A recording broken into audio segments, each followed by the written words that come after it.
I've got it. Out of school, I think I just kind of realised I didn't really know where I wanted to be placed in industry or what I wanted to be doing. So I could have gone straight into a degree, but I probably wouldn't have enjoyed it as much. I think I was kind of considering graphics at that stage, and doing the foundation degree allowed me to kind of see all these different areas, and I realised how excited I was by animation, how much I loved that, and that kind of then gave me the opportunity to try that and move into animation, which I now love. So I think it gives you that opportunity just to try a few more things out and place yourself better.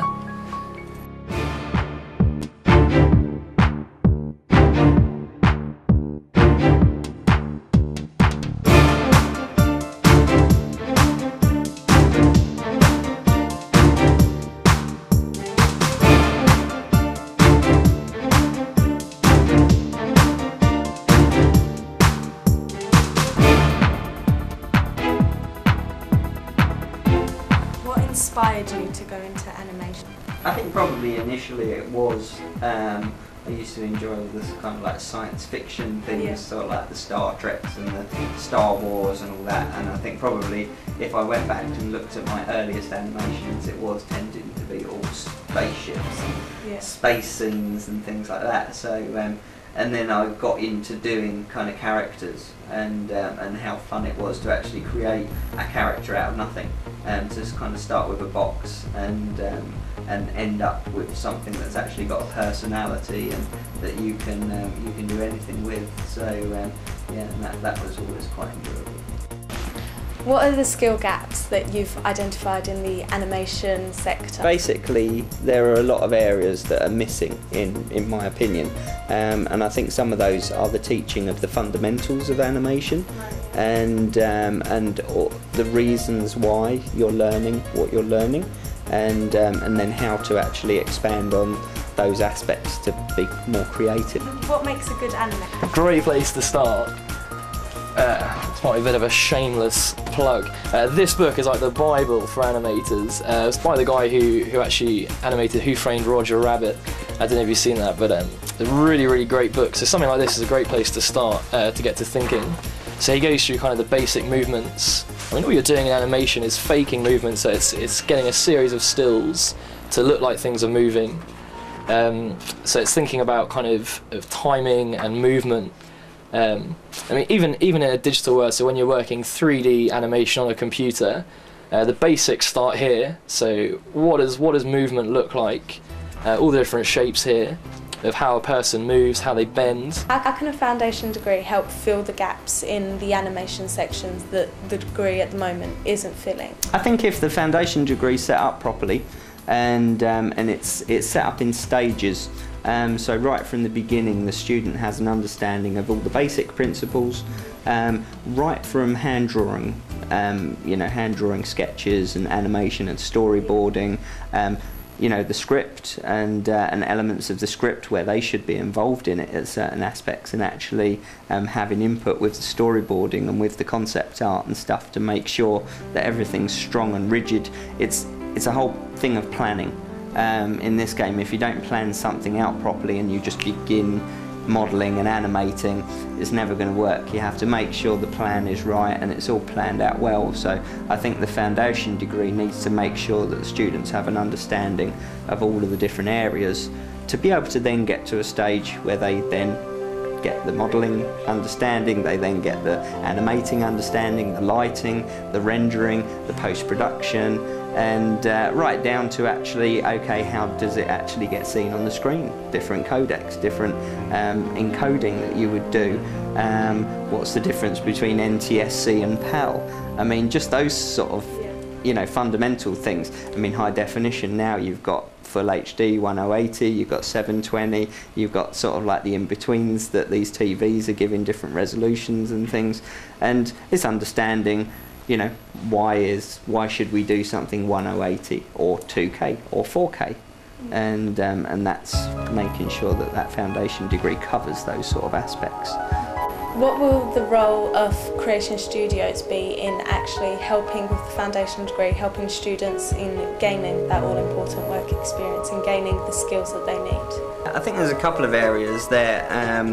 we've got quite experienced people on our staff and within our team that we would look to actually send out to the college to work with the lecturers and work with the students on a regular basis, and also have the students come in here. Obviously we've got this cinema set up where we can have kind of like 15 students at a time, and do a mixture of different things. That would be getting them used to a studio environment and an understanding of the real world, as it were, and sometimes the pressures and things that are related to the real world, and then also an understanding of all of the technology and the equipment and stuff.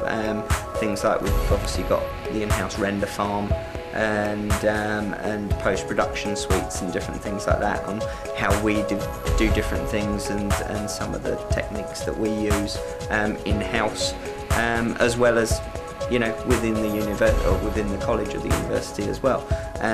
So they can see a difference between kind of like within an educational environment and within the real life world.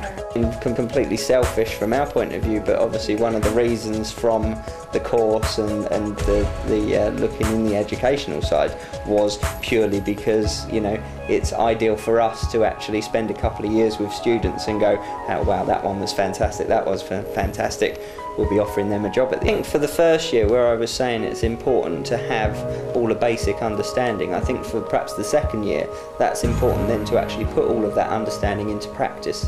And I personally feel a good way of doing that would be for the students to actually create a short from start to finish, right from developing their own scripts, their concept art, their storyboards, right through to obviously modelling, animating, and finishing up with something that's on a DVD that could be presented and possibly even put into award ceremonies and things like that, and the students could get something out of it. And two good aspects: it gives everybody an understanding of start to finish with a project, and it gives them the potential of getting some kind of reward at the end of it with the awards and things, and also for their show reel, which is the most important thing from my point of view.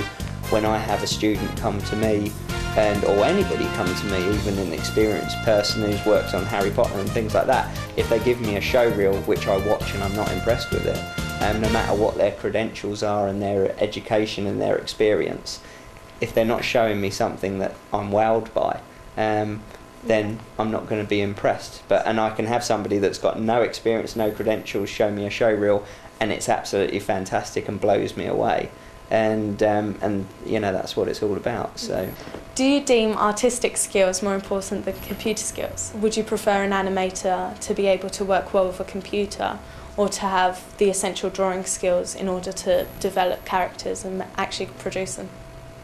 There's a choice really, because I think if they haven't got the experience and they've not at that point targeted particular area, then they either need to show a good all-round understanding from a generalist point of view, but with a look to be going towards a particular area, or there's the other side, which is they've already decided that they're going to focus on character animation, they're going to focus on lighting or post-production, and therefore what they're showing is the best elements of that particular area they're going to focus on. I mean, the main thing with any show reel is just make sure you've only got your best stuff in. Never put any. If there's anything in there that you're not happy with, don't put it in, because if you're not happy with it, then the likelihood is that the person that's watching it isn't going to be impressed. You're going to be judging an animation competition with Harlow College for their media conference. What are you looking for in the animation films? What will make it stand out, make it special, and probably even win the competition? Yeah, so I think even from a short story, seeing a creative and enjoyable story, whether it be fun or whether it be whatever it could be violent, it could be romantic, anything. So, but yeah. And what prizes would you consider giving to winners or runners-up? I think we've talked about a couple of actual sort of physical prizes. I think we said about some iPods and different things like that, and obviously spending some time in the studio, perhaps a week or a couple of weeks in the studio, and actually spend some time in here. We'll give you some real work to do, and it should be a fun time. I think the more that students can be involved in the real world, the better.